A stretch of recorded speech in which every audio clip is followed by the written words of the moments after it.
Assalamualaikum warahmatullahi wabarakatuh. Jumpa lagi dengan saya, Pribadi Mumpuni Adi. Pada video kali ini, saya akan melanjutkan video terkait dengan pembangkit listrik tenaga nuklir atau PLTN. Nah, pada video yang ketiga ini, saya akan membahas terkait dengan bahan bakar di PLTN. Seperti yang sudah kita ketahui, di PLTN menggunakan bahan bakar uranium. Baik, ini adalah penampakan uranium sebagai biji tambang, jadi bahan tambang. Jadi kita dapat menambang uranium, dan uranium ini tersedia di alam. Akan tetapi ada masalah apabila kita ingin menggunakan uranium alam.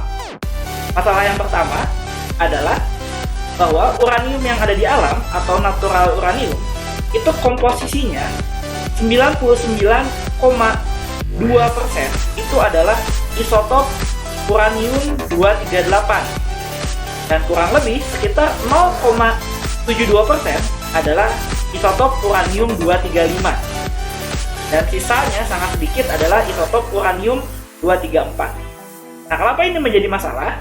Karena untuk dapat melakukan reaksi fisi berantai yang pernah saya bahas di video yang pertama, kita membutuhkan isotop uranium 235. Nah, hasil dari reaksi fisi antara neutron dengan uranium 235 ini yang akan menghasilkan energi sebesar 200 mega elektron volt.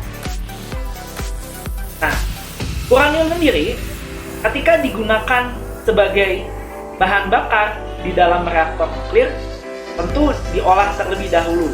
Nah, bentuk olahannya kita kenal dengan nama uranium dioksida atau UO2. Nah, uranium dioksida ini bentuknya seperti pelet, dan dia adalah keramik, sehingga dia memiliki titik leleh atau melting point yang sangat tinggi, sekitar 2865 derajat Celcius. Artinya pada suhu yang sangat tinggi dia masih dapat tidak meleleh. Ini sangat penting untuk faktor keamanan dan juga keselamatan di reaktor nuklir. Nah, pelet yang kecil ini kalau kita lihat ya, ini dia memiliki ukuran kurang lebih panjang itu sekitar 10 mm dan diameter sekitar 8 sampai 10 mm. Dan satu pelet ini masanya adalah 10 gram. Nah, karena tadi uranium alam itu sangat sedikit ya komposisinya, isotop uranium 235, oleh karena itu sebelum digunakan uranium ini perlu diperkaya atau dilakukan enrichment. Nah, enrichment ini umumnya bisa kita lihat di sini dilakukan pada rentang 3-5%. Artinya kita tambah komposisi uranium 235 yang hanya sekitar 0,72 itu ditingkatkan sampai 3-5%. Dan untuk reaktor grade atau yang digunakan pada reaktor nuklir, maksimum pengayaan atau enrichment yang diizinkan hanya 20%. Nah, setelah kita membuat atau mempunyai pelet ini, maka pelet ini walaupun kecil, dia kalau kita bandingkan dengan contohnya adalah minyak bumi. Ini setara dengan 3 barel minyak bumi yang isinya sekitar 42 galon satunya. Kemudian kalau kita setarakan dengan batu bara, dia kurang lebih setara dengan 1 ton batu bara dan juga sekitar 17.000 meter kubik dari gas alam. Nah, uranium yang dalam bentuk pelet ini kita susun seperti ini ke dalam suatu fuel rod. Nah, di dalam fuel rod ini terdiri dari banyak fuel pelet yang kecil-kecil dan disusun vertikal ke atas. Panjang dari fuel rod ini kurang lebih sekitar 4 meter.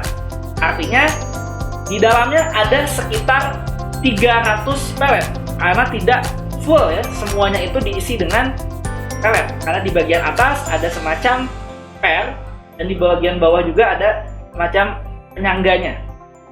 Nah, kalau kita lihat secara cross section, ini adalah cross sectionnya.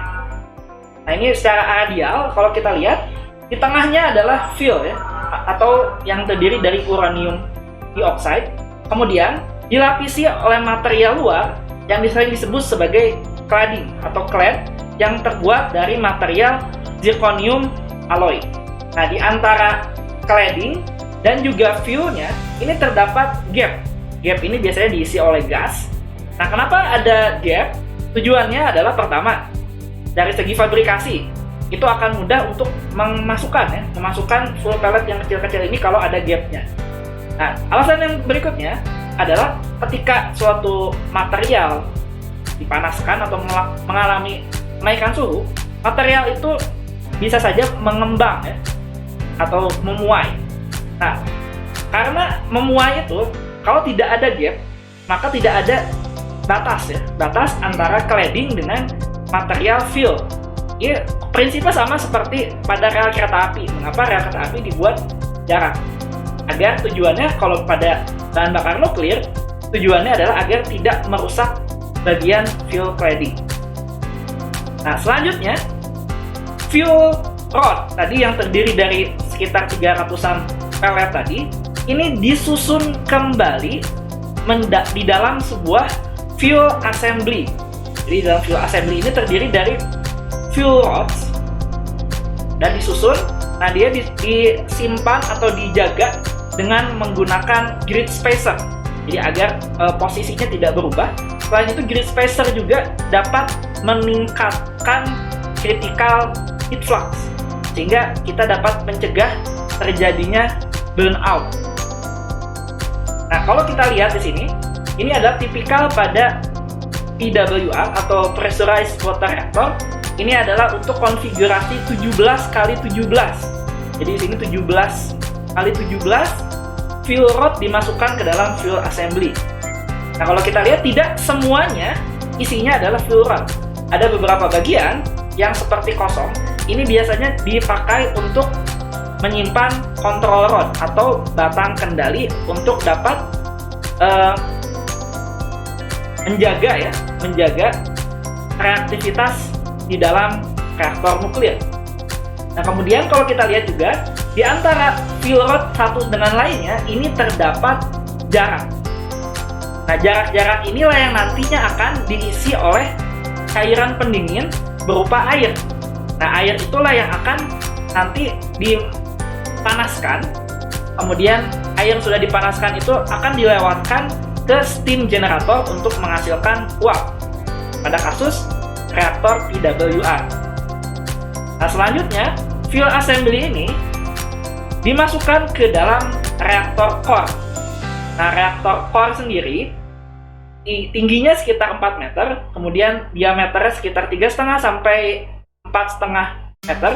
Nah, di dalam reaktor core ini untuk contohnya adalah PLTN dengan daya elektrik 1 gigawatt itu bisa terdiri dari 150 fuel assembly.